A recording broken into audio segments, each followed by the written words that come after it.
Rising above the shutdown. A message of hope and resilience. Introduction. Standing strong in uncertain times.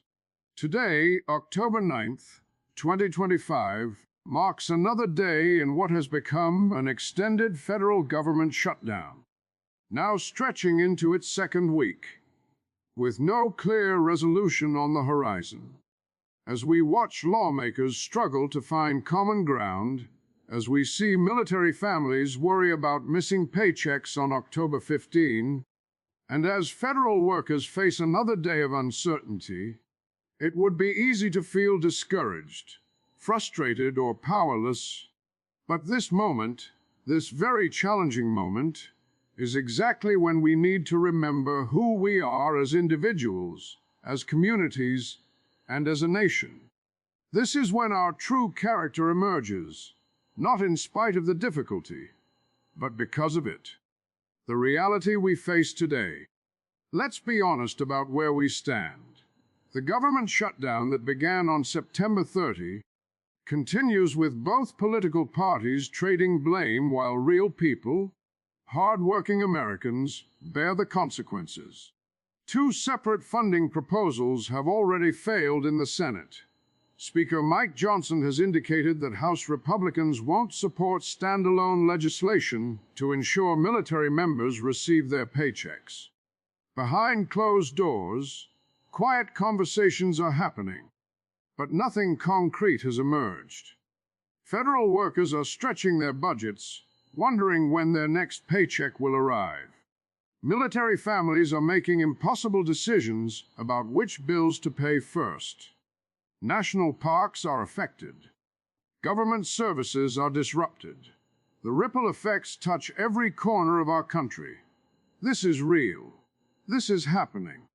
And acknowledging this reality isn't pessimism. It's the necessary first step toward finding our strength. Why this moment matters more than you think.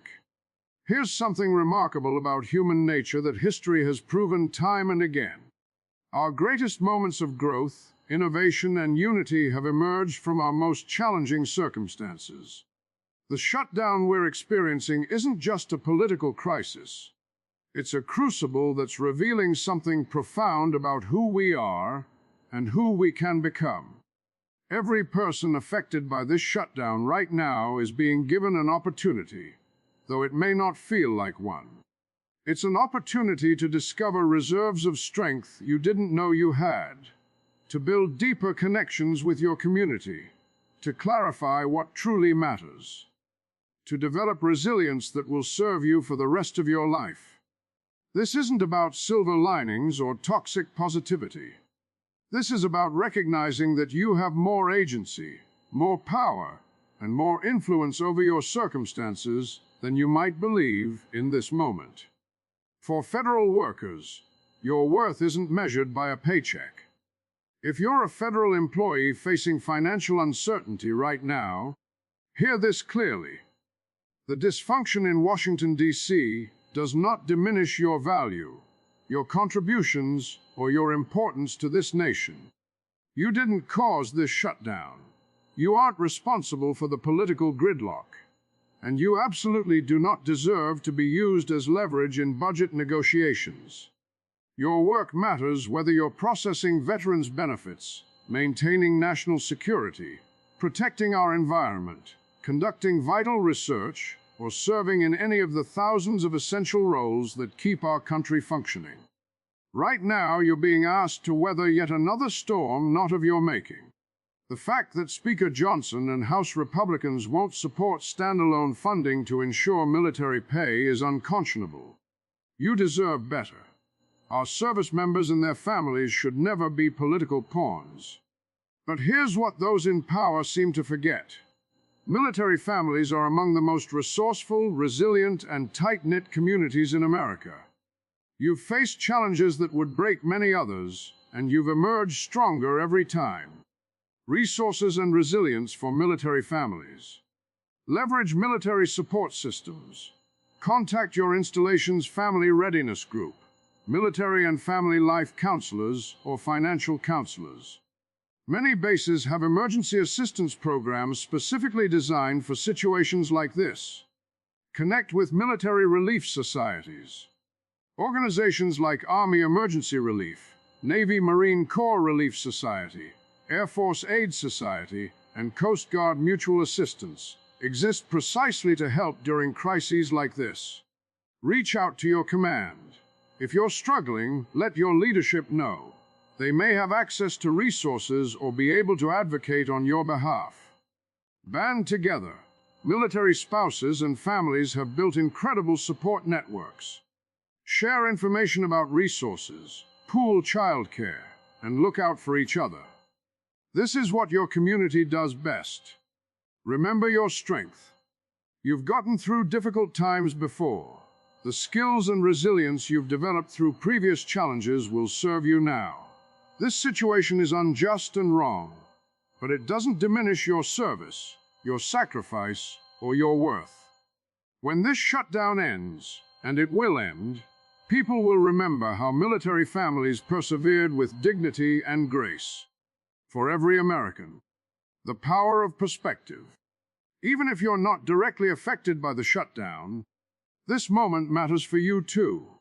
It's easy to feel cynical about politics, to feel that one person can't make a difference, or to simply tune out because it all seems too broken to fix.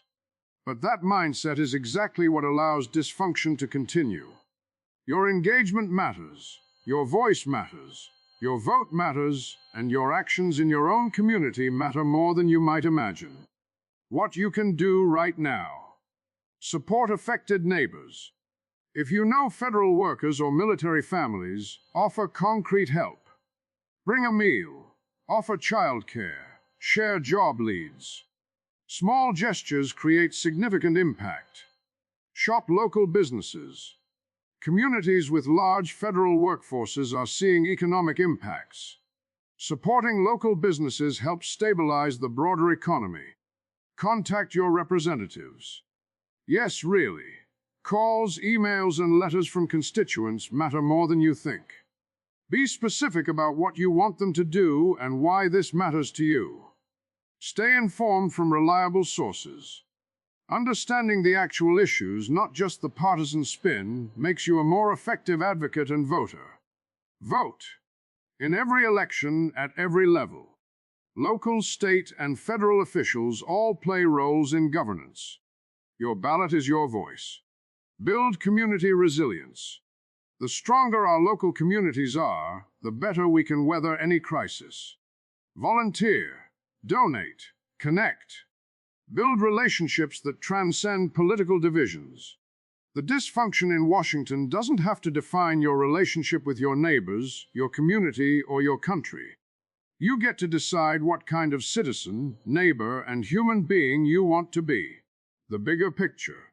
What this moment reveals. Let's zoom out for a moment. This shutdown, frustrating and damaging as it is, reveals something important about our current moment in history. We're living through a period of significant tension between different visions for America's future. That tension is uncomfortable, but it's not inherently bad. Healthy democracies experience conflict. The question isn't whether we'll have disagreements, it's how we handle them. Right now, our political system is failing that test. But that failure doesn't mean the system is beyond repair or that democracy itself is doomed. History offers perspective here. America has weathered far worse crises than a 2-week government shutdown. We've survived civil war, economic depression, world wars, constitutional crises, and periods of intense social upheaval. Each time, Americans found a way forward. Not because the problems solved themselves, but because people refused to give up on the democratic project. This shutdown will end. The question is what we'll have learned from it, and how we'll work to prevent future ones. Building resilience. Skills for uncertain times. Whether you're directly affected by the shutdown or watching from the sidelines, this moment offers an opportunity to build skills that will serve you throughout life. Resilience isn't about being understanding community resilience. Individual resilience is important, but community resilience is transformative. When neighbors look out for each other, when communities organize mutual aid, when people prioritize collective well-being, everyone benefits. Ways to build community resilience. Get to know your neighbors, not just their names, but their stories. Participate in local organizations, from neighborhood associations to faith communities to volunteer groups. Support local businesses and organizations that strengthen community infrastructure. Show up for community meetings and events. Share skills and resources within your network. Create spaces for people to gather and connect. Strong communities weather crises better than isolated individuals. The relationships you build now will matter far beyond this shutdown. For young people, your voice and your future. If you're a young person watching this shutdown unfold, you might be feeling particularly frustrated. This dysfunction will affect your future, the debt implications, the erosion of trust in government, the demonstration that political gridlock can prevent even basic governance. Your frustration is justified. You deserve better leadership. You deserve a political system that works. You deserve elected officials who can compromise, negotiate, and govern effectively. But here's the crucial thing. You also have more power than any previous generation of young people. You have tools for organizing, communicating, and mobilizing that didn't exist even a decade ago. You've already demonstrated your ability to drive change on issues from climate to gun safety to social justice. Don't let this moment convince you that engagement doesn't matter. Let it clarify exactly why it does. How young people can make a difference. Organize. Use your networks, online and in person, to mobilize around issues you care about. Young people's organizing has shifted policy on numerous issues. Run for office. Local offices often have minimal barriers to entry and significant impact on daily life. Start there. Support candidates and causes.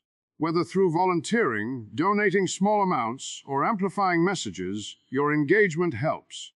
Educate yourself and others. Understand how government actually works, not just the idealistic civics class version, but the practical reality. Then share that knowledge. Vote consistently, not just in presidential elections, but in every election. Midterms, primaries, local races. They all matter. Stay hopeful but clear-eyed. Don't let cynicism paralyze you, but don't let naivety blind you either. Understand the challenges while believing change is possible. The leaders who created this mess won't be in power forever. Your generation will be. The question is what kind of leaders you'll become and what kind of political culture you'll create. The path forward, from crisis to opportunity.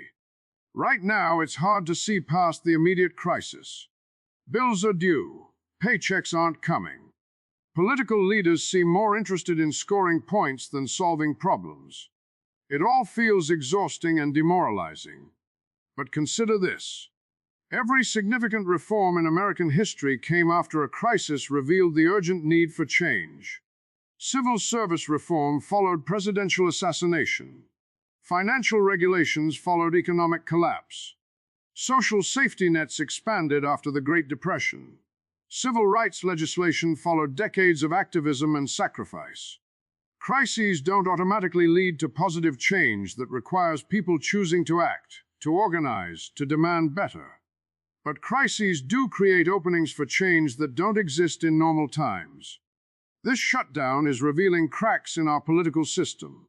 It's demonstrating the real costs of dysfunction. It's making clear that the status quo isn't working. Those revelations are painful, but they're also necessary precursors to reform. What comes next depends on what we do with this moment. Questions to consider individually. What am I learning about my own resilience right now? What support do I need? How can I take care of myself and those who depend on me? Collectively, what does this crisis reveal about our priorities as a society? What changes would prevent future shutdowns? How can we demand better from our elected officials? Systemically, what structural reforms might make our government more functional? How can we create incentives